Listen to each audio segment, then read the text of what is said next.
সবাই তোমরা ভালো আছো? আজকে আবার একটা নতুন বিষয়, আমাদের পরিবেশ বইয়ের 137 পৃষ্ঠা তোমরা সবাই বের করো। সবার কাছে বই আছে নিশ্চয়ই, সবাই 137 পৃষ্ঠা বের করো। বের করেছো? দেখো, বিষয় আছে একই খাবার নানা রূপে ও স্বাদে। একই খাবার নানা রূপে আর স্বাদে। একই খাবার বিভিন্ন রকম ভাবে তো আমরা খাই, তাই না? কখনো সেটাকে তরকারিতে খাই, কখনো সেটাকে আচার করে খাই। বিভিন্ন ভাবে একটা খাবারকে আমরা বিভিন্ন ভাবে খেতে পারি আর কি। আমরা যখন একটা মাছ কিনি, সেই মাছটাকে কখনো ঝোলে খাই, কখনো ঝাল দিয়ে খাই, কখনো সেটা ভাপা খাই, তাই না? আবার কখনো কখনো কোনো মাছ টক করে খাওয়া হয়। ছোট ছোট মাছগুলোকে সুন্দর মাছের টক করা হয়। তাহলে মাছগুলোকে একই মাছ বিভিন্ন রকম ভাবে রান্না করলে বিভিন্ন রকম ভাবে খাওয়া যায়, তার স্বাদ বিভিন্ন রকম হয়, তাই না? এরকম প্রত্যেকটা জিনিসই প্রায় একই রকম। বিভিন্ন খাবারের আমরা বিভিন্ন রকম করে খেতে পারি। তাহলে এবারে তোমরা বইটা খোলো, 137 পৃষ্ঠায় দেখো, একই খাবার নানা রূপে ও স্বাদে। সবাই খুলেছ? এবার আমার সঙ্গে সঙ্গে আমি পড়ছি, তোমরা আমার সঙ্গে সঙ্গে দেখো। আয়েশা বলল, এবছর অনেক আম হয়েছে আমাদের কাছে। আয়েশাদের বাড়িতে একটা আম গাছ আছে, তাই বলল আমাদের বাড়িতে অনেক আম হয়েছে। তাই ঠাকুমা কাঁচা আম টুকরো করে কেটে তাতে নুন হলুদ মাখিয়েছে আর রোজ রোদে দিচ্ছে। আম যখন কাঁচা থাকে তখন সেটাকে টুকরো করে কেটে নুন হলুদ মাখিয়ে রোদে দেওয়া হয়, তাই না? সেটাকে শুকিয়ে রোদে কেন দেওয়া হয় না, আমের মধ্যে যে রসটা থাকে সেই রসটাকে শুকিয়ে নেওয়া হয়। রস যদি শুকিয়ে নেওয়া হয় সেই জিনিসটা অনেক দিন পর্যন্ত থাকে, নষ্ট হয় না। কিন্তু রস থাকলে তাড়াতাড়ি নষ্ট হয়ে যায়। তাই জন্য ঠাকুমা জানেন এই ব্যাপারটা, আয়েশার ঠাকুমা এই ব্যাপারটা জানেন যে রসটা যদি শুকিয়ে যায় ওই আমটা অনেক দিন পর্যন্ত থাকবে, নষ্ট হবে না। তাই জন্য ওটাকে নুন হলুদ মাখিয়ে রোদের মধ্যে দিয়ে শুকানো হচ্ছে, ঠাকুমা শুকিয়ে নিচ্ছেন। রেবা বলল, অনেকদিন ধরে রোদে দিলে তো আম শুকিয়ে যাবে। ইমরান বলল, শুকনো আম অনেক দিন ভালো থাকবে।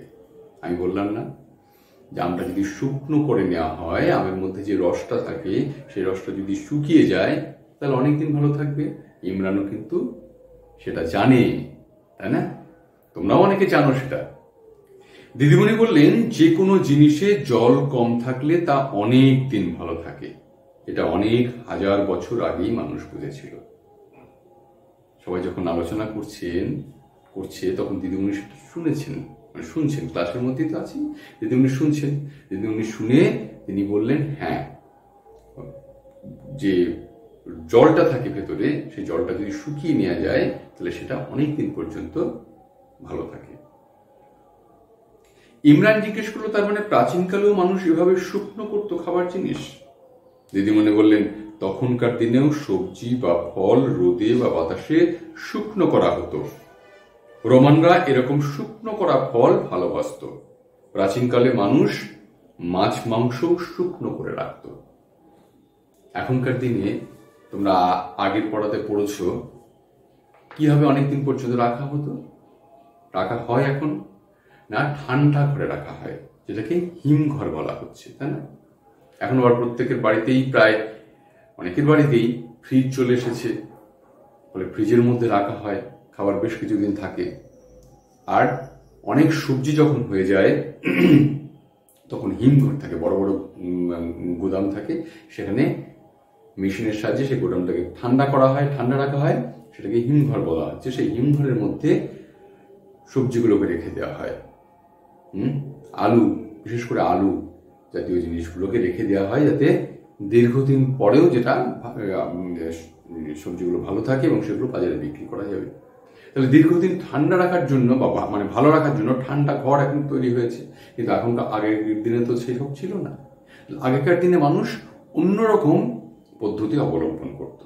তার মধ্যে একটা হলো শুকনো করে রেখে দেওয়া।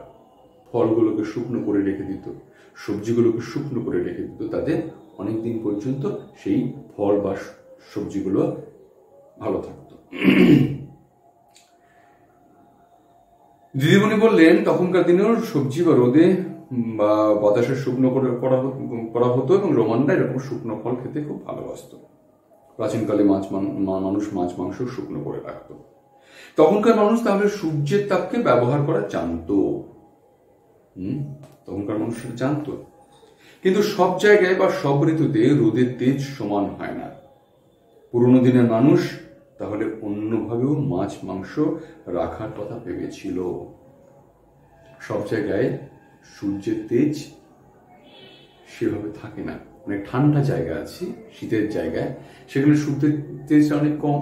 যেখানে আমাদের দেশে যখন শীতকাল আসে তখন সূর্যের তেজটা অনেক কম। আমরা রোদের মধ্যে বসতে পারি, অনেকক্ষণ থাকতে পারি, আরাম লাগে রোদের মধ্যে বসতে, তাই না? তখন কি সূর্যের তেজটা কম থাকে, ফলে তখন শুকাতে গেলে অনেক দিন রাখতে হয়, চট করে শুকায় না। জামা কাপড় শুকানো থেকে তোমরা বুঝতে পারবে, গরমকালে যেটা খুব তাড়াতাড়ি শুকিয়ে যায়, শীতকালে শুকাতে অনেক সময় লাগে। ফল, শাকসবজি, মাছ মাংস এগুলো শুকাতে তো অনেক দিন লেগে যাবে। তাই যেখানে শীতের দেশ সেখানে অন্যরকম পদ্ধতি অবলম্বন করা হতো। কিভাবে করা হতো না, আগুনে সেকে বা গরম ধোঁয়ায় শুকনো করে মাংস রাখা শুরু হয়েছিল অনেকদিন আগেই। বাড়িতে মাছ মাংস রান্না করা দেখেছো কিভাবে করা হয়? তাহলে কি করা হতো সেসব ঠান্ডা জায়গায় যেখানে রোদ ভালো করে আসে না, সেখানে আগুনে সেকে বা গরম ধোঁয়ায় সেটাকে শুকনো করে রাখা হতো। বিশেষ করে মাংস রান্নার কথা বলা হচ্ছে। আদিমকালে আগেকার দিনের মানুষ মাংসগুলোকে বেশি দিন রাখতে পারতো না, নষ্ট হয়ে যেত, সেটাকে শুকনো করে রেখে দেওয়া হতো। প্রথমে নুন হলুদ মাখিয়ে সেগুলো রেখে দেওয়া হয়। এতে বেশ খানিকটা জল বেরিয়ে আসে মাছ মাংস থেকে। রান্না করার সময় কি হয়েছে দেখেছো? বলছে যে বাড়িতে যখন রান্না করা হয় তখন কিভাবে হয় সেটা দেখেছো তোমরা? না, প্রথমে নুন হলুদ মাখিয়ে সেগুলো রেখে দেওয়া হয়, এতে বেশ খানিকটা জল বেরিয়ে আসে মাছ মাংস থেকে। ঠিক তাই, এই জন্যই মাছ মাংস পাতলা করে কেটে নুন হলুদ মাখিয়ে শুকনো করা হতো, তারপর রাখা হতো মাটির বা অন্য পাত্রে। এখন দেখবে বাজারে নুন মাখানো শুটকি মাছ বিক্রি হয়। তাহলে কি হলো, মাছ মাংসগুলোকে পাতলা করে কেটে সেটাকে শুকিয়ে মাটির পাত্রের মধ্যে ঢেলে দেওয়া হয়, হতো আর কি। এবং এখনকার দিনেও কিন্তু অনেক শুটকি মাছ মাছগুলোকে শুকিয়ে নুন দিয়ে নুন মাখিয়ে সেটা বাজারে বিক্রি হয়, সেটাকে বলে শুটকি মাছ। এটাও অনেকে খেতে ভালোবাসে, অনেকে পছন্দ করে, কেন শুটকি মাছ। নুন মাখিয়ে রাখলে মাছ মাংস ভালো থাকে কেন না, জীবাণু থেকে খাবারকে বাঁচায় নুন। অভিজ্ঞতা থেকে মানুষ বুঝেছিল নুনের মতো মধু, ঘি বা তেলও জীবাণুর থেকে খাবারকে বাঁচায়। তাই আগেকার দিনে মধুতে ডুবিয়ে রাখা হতো ফলমূল। তাহলে জীবাণু থেকে খাবারকে বাঁচায় কি? নুন। অভিজ্ঞতা থেকে মানুষ বুঝেছিল কি না, নুনের মতোই, নুনটা তো বুঝেছিল নুনের মতোই মধু, ঘি বা তেলও জীবাণুর হাত থেকে খাবারকে বাঁচিয়ে রাখে। তাই আগেকার দিনে কি করা হতো না, ফলমূলগুলোকে মধুর মধ্যে ডুবিয়ে রাখা হতো, ফলকে সতেজ রাখার জন্য দীর্ঘদিন। বুঝতে পেরেছ? মা, ঠাকুমা বা দিদিমার কাছ থেকে জানার চেষ্টা করো নিচের জিনিসগুলি কিভাবে অনেকদিন ভালো রাখা যেতে পারে। নিচের জিনিসগুলি বলতে কোনটা বোঝাচ্ছে? এই যে ছকটা দেখছো তোমরা, সেখানে কি জিনিস লেখা আছে, তার নিচে যে জিনিসগুলোর কথা লেখা আছে, যেমন নোনা জলের মাছ, বাঁধাকপি, চাল, টমেটো, পাশে কি লেখা আছে না কিভাবে অনেকদিন ভালো রাখা যায়।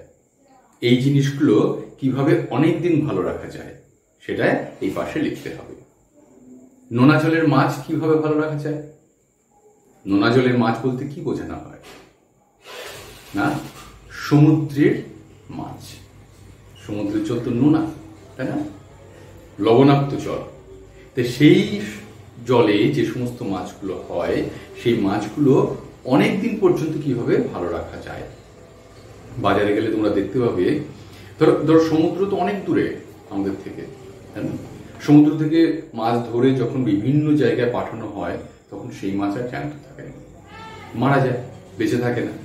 ফলে সেই মাছটাকে যদি সংরক্ষণ করা হয়, না করা হয় সঠিকভাবে, সেটা তো মরে যাবে, পচে যাবে, নষ্ট হয়ে যাবে। সেটাকে সঠিকভাবে সংরক্ষণ করতে গেলে বা সেটাকে ঠিকঠাক রাখতে গেলে কি ব্যবস্থা অবলম্বন করা হয় না, বরফে রাখা হয়, ঠান্ডা মধ্যে রাখা হয়। বাজারে গেলে দেখতে পাবে সামুদ্রিক যে সমস্ত মাছ, যেমন পমফ্রেট, এমনকি ইলিশও সমুদ্র থেকে ধরা হয়, নদী থেকেও ধরা হয়, সমুদ্র থেকেও ধরা হয়। তাহলে এই মাছগুলোকে বরফের মধ্যে রাখা হয়, বরফ থেকে বের করে বিক্রি করা হয়, যাতে চট করে নষ্ট না হয়ে যায়, তাই না? তাহলে নোনা জলের মাছ কি করা হয়, বরফের মধ্যে রাখা হয়। বাঁধাকপি কোথায় রাখা হয়, ফ্রিজে রাখা হয়। এটাও ঠান্ডা জায়গায়, ফ্রিজে রাখলে চট করে নষ্ট হয়ে যায় না। আবার বাঁধাকপি অনেকে কেটে সেটা থেকে জল বের করে, মানে সেদ্ধ করে জল বের করে শুকিয়ে একটা বাতাস ঢুকতে পারবে না এরকম একটা পাত্রের মধ্যে রেখে রাখা হয়। তারপর ঠান্ডাতেও রাখা হয়, এমনিতেও রাখা হয়, অনেকদিন থাকে, বাতাস যাতে ঢুকতে না পারে সেই পাত্রে। চাল কিভাবে রাখা হয় অনেকদিন পর্যন্ত? চাল অনেকদিন পর্যন্ত রাখতে গেলে, মানে যদি ঠিকঠাক না রাখা হয়, চালের মধ্যে পোকা লেগে যেতে পারে, তাই না? তাই চালটাকে কোনো যেখানে বায়ু ঢুকতে পারবে না, বাতাস ঢুকতে পারবে না, এরকম একটা পাত্রের মধ্যে খুব সুন্দর করে রাখা হয়। আবার কখনো কখনো চালের মধ্যে নিম পাতা বা তেজপাতা রাখা হয়। চালের যে পোকা, সেই পোকা কিন্তু এই নিম পাতার গন্ধ বা তেজপাতার গন্ধ সহ্য করতে পারে না। এভাবে সংরক্ষণ করা হয়। টমেটো ফ্রিজে রাখা হয়, ফ্রিজে রাখলে অনেক দিন পর্যন্ত ঠান্ডা, মানে ভালো থাকে, ঠান্ডার মধ্যে রাখলে। আবার টমেটো তেমনি কেটে, টমেটো থেকে জল বের করে টমেটোকে কেটে ছোট ছোট করে কেটে সেটাকে শুকিয়ে কোনো একটা পাত্রের মধ্যে, মানে যেটাতে বাতাস ঢুকতে না পারে, এরকম একটা ঢাকনাওয়ালা পাত্রের মধ্যে রেখে দেওয়া হয়, তাতেও টমেটো অনেকদিন ভালো হয়। এইগুলো তোমরা এই পাশাপাশি লিখে আমাদের গ্রুপে পোস্ট করবে, আমার ক্লাসের পরে আমরা দেখে দেবো। আমাদের দেশের লোকেরা জানতো না এভাবে খাবার রাখার কথা, জিজ্ঞেস করছে কেউ একজন। শুকিয়ে রাখার কথা জানাই ছিল। এরকম অনেক রকম ছোট গুল্ম মেশানো জার রস তৈরি হয়েছিল আমাদের দেশে। কিছু কিছু খাবারে আর কোনো জিনিস মেশানো হয়, সেই জিনিসটা মিশেলে সেই খাবারটা চট করে নষ্ট হয়ে যায় না। এরকম বলছে গুল্ম মেশানো জারক রসও তৈরি হয়েছিল আমাদের দেশে। আচার কাসুন্দি মাঝে মধ্যে রোদে দেয় ঠাকুমা, তাই না? বয়স্ক মানুষেরা আচার কাসুন্দি গুলোকে তৈরি করে মাঝে মধ্যে রোদে দেয়, তবে নাকি ওগুলো অনেক দিন ভালো থাকে। এভাবে জিনিসগুলোর মধ্যে বাতাস ঢুকে পড়ার জল কমে যায়। তাছাড়া বাতাসে ভেসে থাকা জীবাণু তো আছেই, তাদের তো খালি চোখে দেখতে পাওয়া যায় না, তাই না? জীবাণুদের খালি চোখে দেখতে পাওয়া যায় না, সেগুলো কি আমাদের চোখের আড়ালেই ঢুকে পড়ে খাবারে, তাই না? চোখের আড়ালে তো খাবারের মধ্যে ঢুকে পড়ে, আমরা বুঝতেও পারি না। শুধু যে ঢুকে পড়ে তা নয়, সেখানে নিজেদের সংখ্যা বাড়ায়, একসময় খাবারটাকেই নষ্ট করে। প্রথমে অল্প জীবাণু থাকে, তারপর জীবাণুর সংখ্যা বাড়িয়ে খাবারটাকে নষ্ট করে দেয়। এই জীবাণুর হাত থেকেও তাহলে খাবারকে বাঁচাতে হবে। কাঁচা জিনিস থেকে পচে যেতে পারে এমন অংশ বাদ দেওয়া হয় অনেক সময়। কাঁচা জিনিস থেকে যে অংশটা পচে যেতে পারে সেটাকে বাদ দিয়ে দেওয়া হয়। আমি দেখেছি, আমি দেখেছি বাড়িতে কুমড়োর দানা বা ভিতরের অংশ প্রথমেই ফেলে দেওয়া হয়। বড় কুমড়োর কেটে তার ভেতরের অংশ, বীজ থাকে আর যে সমস্ত জিনিসগুলো থাকে সেটাকে বের করে দেওয়া হয়, তাতে কুমড়োটা চট করে পচে যায় না। আবার বলছে কাঁচা লঙ্কার মোটা ফেলে দেওয়া হয়। কাঁচা লঙ্কার মোটাটাকে দেখবে ভেঙে ভেঙে মা বোনেরা ফেলে দেয়, তাতে কি হয়, কাঁচা লঙ্কাটা অনেক দিন ভালো থাকে। বাজারে বড় মাছের মাথা আর কাঁটা বিক্রি হয়, বড় চিংড়ির মাথাও বিক্রি হয়, দেহটা থাকে না। দেহটা কোথায় যায়? চিংড়ির দেহ থেকে মাথাটাকে কেটে আলাদা করে দেওয়া হয়, বড় চিংড়ি। তাহলে কি ওই মাথাটাই আগে নষ্ট হয়। বড় মাছেরও তাই, মাথাটাকে কেটে যদি আলাদা করে রাখা হয় তাহলে মাছটা চট করে নষ্ট না হয় না, মানে দেহটা আলাদা করে রেখে দেওয়া হয়। দেহটা খুব ঠান্ডা অবস্থায় প্যাকেটে বা বাক্সে বন্দি করা হয় যাতে অনেক দিন একই রকম থাকে। আর প্যাকেটের আলু ভাজা যে অনেকদিন ভালো থাকে, প্যাকেটের আলু ভাজা ভালো থাকে কিভাবে ভালো থাকে? রমা বলল, বাতাস ঢুকতে পারবে না এমন প্যাকেটে বা বাক্সে খাবার অনেক দিন ভালো থাকে। তাছাড়া ভাজা জিনিসও অনেকদিন ভালো থাকতে পারে। বাড়িতে দেখেছি অনেক সময় কাঁচা মাছ রাখা যায় না বলে ভেজে রাখা হয়। আমরা বাইরে যে চিপস খাই, চিপসের প্যাকেট পাওয়া যায় না, সেই চিপসের প্যাকেটে দেখবে প্যাকেটটাকে এমনভাবে টাইট করে আটকানো থাকে যাতে বাইরে থেকে বাতাস ঢুকতে পারে না, তাই চিপসটা অনেক দিন পর্যন্ত ভালো থাকে। আবার কি বলেছে, কোনো কাঁচা মাছ বা সবজিকে ভেজে রাখা হয়, ভেজে রাখলে কি হয় অনেকদিন পর্যন্ত সেটাকে রাখা যায়। এবার বলছে, সাধারণত আমরা দেখলাম কি জলটাকে বের করে দেওয়া হয়, তাই না, শুকনো করা হয়, তারপরে তো সেটা ভালো থাকে। কিন্তু এবার বলছে কোনো তরল বা জল শুদ্ধ খাবার যদি রাখতে হয় অনেকদিন, জলটাকে তো আমরা বের করে দিই যাতে তাড়াতাড়ি নষ্ট হয়ে যায় বলে। এবার যদি সেই তরল বা জল শুদ্ধ খাবার যদি রাখা হয় তাহলে কি করে রাখবো, এটা একটা প্রশ্ন জেগেছে। কারণ আমরা অনেক জল মানে তরল জাতীয় খাবার খাই, আমরা প্যাকেটের খাবার খাই। নরেন বলল, প্যাকেটের ফলের রস আমি খেয়েছি, বোতলেও বিক্রি হয়। নরেন কেন, তোমরাও খেয়েছো তাই না? বোতলে করে তোমরা কোল্ড ড্রিঙ্কস খাও, সেগুলো অনেকদিন থাকে। আবার প্যাকেটের মধ্যে অনেক সময় দুধ বিক্রি হয়, ফলের রস বিক্রি হয়, সেগুলো অনেকদিন থাকে, সেগুলো চট করে নষ্ট হয় না। তাহলে কি করে রাখে তারা? দিদিমণি বললেন, তরলযুক্ত খাবার বিশেষ ধরনের কাগজের প্যাকেটে বা টিনে রাখা হয় বায়ুশূন্য অবস্থায়। যারা অনেক দিনের জন্য সমুদ্র যাত্রায় বা পাহাড়ে চড়েন তারা টিনের খাবার সঙ্গে নিয়ে যান। টিনের বাক্সের মধ্যে রেখে সেটাকে বায়ুটাকে বের করে নেওয়া হয়, সে পদ্ধতি অবলম্বন করে করা হয়।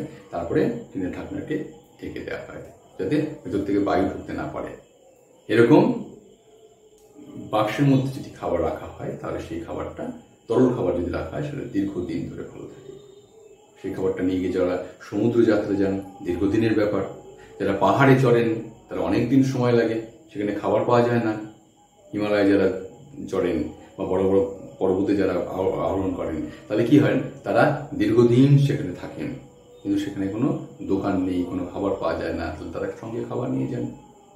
তাহলে সেই খাবারগুলো যাতে ভালো থাকে, টাটকা থাকে, নষ্ট না হয়, সেই জন্য তারা টিনের বাক্সে করে নিয়ে যান। দিদিমণি বললেন, প্যাকেটে, বোতলে বা টিন বন্দি খাবারে অনেক রকম পদার্থ মেশানো হয়, এগুলো বেশ কিছুদিন তাদের খাদ্যগুণ বজায় রাখতে সাহায্য করে। হ্যাঁ, টিনের মধ্যে আবার শুধু রাখলে নয়, রাখা হয় না, তার মধ্যে আবার কোন একটা পদার্থ মিশিয়ে দেওয়া হয় যাতে সেই খাবারটা চট করে নষ্ট না হয়ে যায়। আবার বলছে, টিনবন্দি রসগোল্লাও এভাবে এদেশ থেকে বিদেশে পাঠানো হয়। আমাদের দেশের রসগোল্লা তো দারুণ বিখ্যাত, তাই না, সারা পৃথিবীময় বিখ্যাত। সেই রসগোল্লা তো বিদেশেও তো পাঠানো হয়, কিন্তু রসগোল্লা সাধারণত 2 দিন বা 3 দিন ঠিক থাকে, তার বিষয়ে ঠিক থাকে না।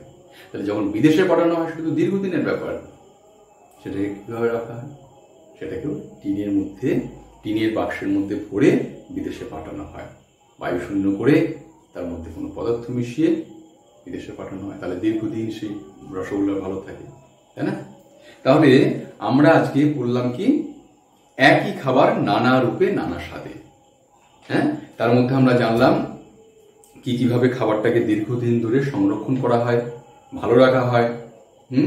সেটা শুকনো খাবার হোক, মানে ফল হোক, সবজি হোক, মাছ হোক, এমনকি তরল খাবার হোক, সেই প্রত্যেকটা খাবারকে কিভাবে সংরক্ষণ করা হয় আমরা জানলাম। তাহলে নিচে দেখো আর একটা ছক কাটা আছে, সেখানে খাবারের নাম আছে, কি খাবার আছে এবং কোথায় পাওয়া যায়।